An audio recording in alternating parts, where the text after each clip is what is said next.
All right, everybody. So my name's Clay. I'm with Convertibles, and today I'm honored to be joined with Dylan, the founder of SplitTesting.com, who now runs Heatmap.com, one of the most powerful tools that we use to optimize Shopify brands. Dylan, welcome.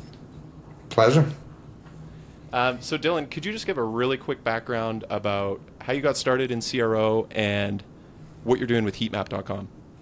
Yeah, so I made my first Shopify store at 17, built it up, been doing it for a hot minute. But even back in the day, I would split test my headlines on Zipify, one of the solid old school landing page builders in Shopify, and it was never one of my main strategies. But I was always like, well, two versions are better than one, so let's give it a shot. And even just split testing headlines when I was 17 uh, in dropshipping gave me an advantage over others. So I built out Next Core Media, which was my agency after I sold the two ecom brands.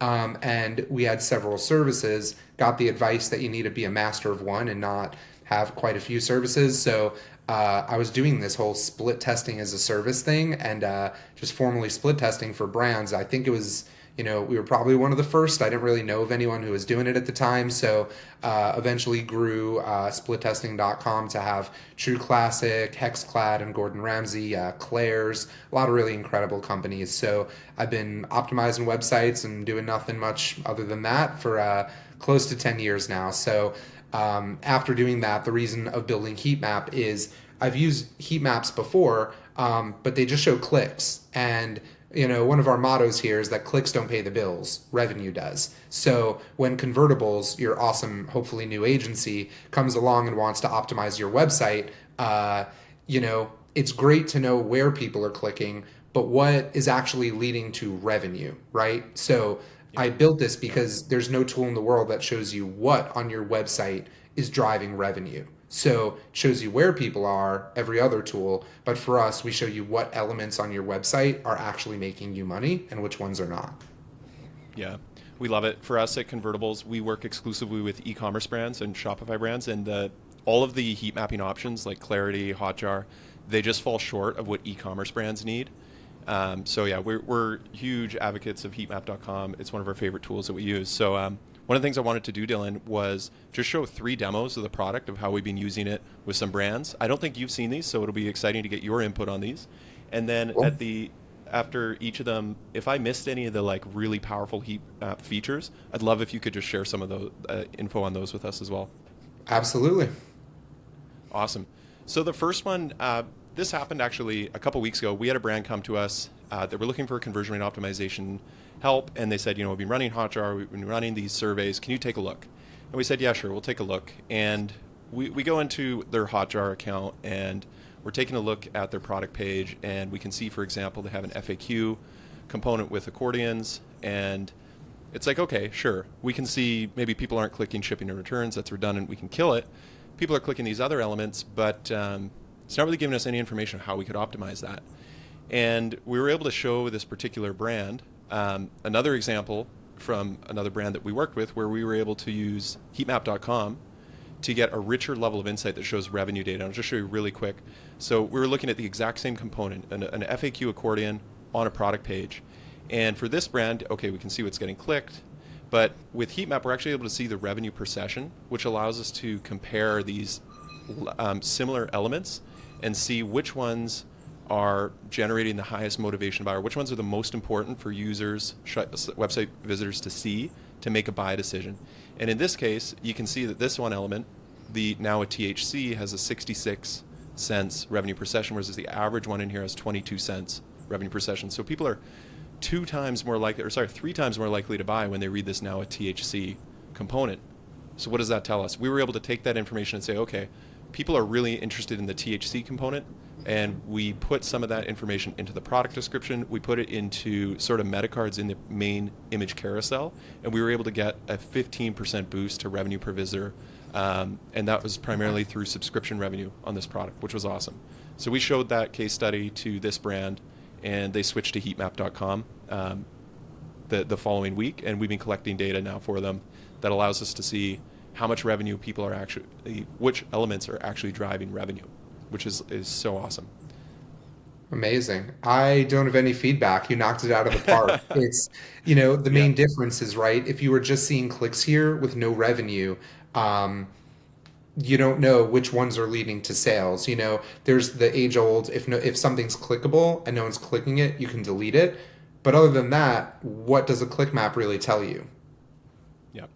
So to be able to see which ones are driving revenue, clearly a 15 increase in revenue per session is huge and a game changer for any company in the world. So you knocked it out of the park. You guys have always been a stellar agency. Yeah. That was a great one. And it really, really helps when there's many interactive elements on a page. So this is another brand where we've been able to use heatmap.com successfully. So for a lot of brands, you'll have, for example, your main product image carousel has thumbnails. And a lot of times what we see is they're not ordered optimally. For this particular brand, we can see that their feature image is 6 cents revenue per session, whereas the third image is almost a clear 40% higher revenue per session. So this is just a clean, easy example that we can reorder these. We could test it, but generally these are just fix-its where we can reorder elements. That's one of the key use cases that we use heatmap.com for. And I just wanted to share as well the interactive mode. So it's really easy to go in and see, say, what's going on inside the menu. And then we can flip back to data mode. This is just another way you can use this tool to optimize our navigation as well.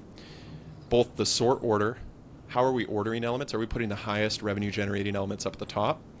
Also, we can see if some elements are getting clicked and not actually generating any revenue, maybe there's a redundancy we can collapse. So in this case, you can see Jerky and Treats opens up a submenu, but all of the revenue is coming through the all Jerky and Treats. None of the other items were actually generating any revenue. So in this case, we're able to take Jerky and Treats and just collapse it, just take them directly to the all collection and save users the time of, because nobody is clicking on these sub elements. They just want to go to see all Jerky and Treats. So we're able to better understand what users expect when they're interacting with the site and collapse redundant information and just create a cleaner, lower friction site experience. You knocked it out of the park again. Yeah. Yep. That's another great feature. And the last one that we wanted to share was how heatmap.com really helps us with ordering elements. So we rebuilt the navigation for a brand that had a really messy menu. They had over a dozen sub-menus. And you can see here in the mock-up under shop by condition, it goes abdominal, ankle, back, elbow. It's sorted alphabetically. We see a lot of brands that have alphabetical sorts, sometimes even on their collections. Mm-hmm. And how do you resort those? So we looked into heatmap.com and we saw which of these shop by conditions are people clicking, but even more importantly, which were generating the highest revenue per click. And it's now resorted obesity, weight related, knee supports for sports. These were the top 3, and then the racket sports support that were generating the highest revenue per click. We tested this sort order in IntelliGems. We saw a 10% lift to conversion rate. There was a few other elements as well, but we tested with just the alphabetical and with the heatmap.com sort order. And the heatmap.com sort order was an even bigger boost over just the alphabeticals. So it's a really clean test, and heatmap.com just made it easy for us to get that win and unlock just the most obvious sort order of these elements in the menu. Amazing. You knocked it out of the park again. No notes. Yeah, great. So yeah, those were the 3 case studies. Dylan, I don't think you've seen those, but I was excited to kind of just walk through those with you. You are the subject matter expert of the tool, though. I was curious, is there any other features that you think Shopify brands would benefit from, or they should be aware of?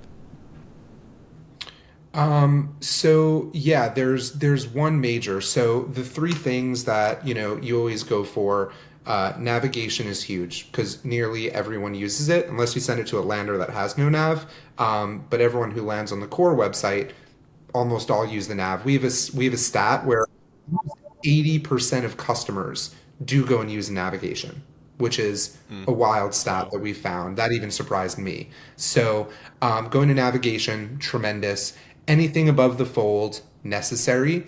And then PDP is just like you nailed. The other one that is one of the fastest, easiest money printers is just like you said, how you did the sort order of the navigation. Do the same on your collections pages. Just look at the Mm, revenue per session of all the product tiles or collections tiles if you have them, and just rearrange, delete the ones that aren't doing so well, either replace them with ones that are doing better, move the higher revenue per session and revenue per click elements up towards the top. And, like mhm. you said, some people have poor sort order. And the other thing that's fascinating is a lot of people put their best sellers at the top immediately. But it's not always the case as to what sells best on that specific page, right? Yeah, So that's a great that's point. really Probably one of the biggest prioritizes. differences. Yeah, we see people who use the best selling sort. Often it's like their $4, $5 accessory items, like that, and those get all the priority, but they're not actually generating the most revenue per view. So it's not a great use of real estate. Yeah, You nailed it. awesome. So if yeah, I guess that was all we wanted to go over, Dylan. I really appreciate your time. If you're listening to this call and you want us to take a look at your heat map data, or if you want us to install heat map for you, run it, and then do an audit for you, just book a call with us. We're happy to take a look at your site and see if we can find any ways to improve it. So that's it, Dylan. Thanks so much. Pleasure. Can't recommend enough. Go book a call, guys. Yeah. Cheers.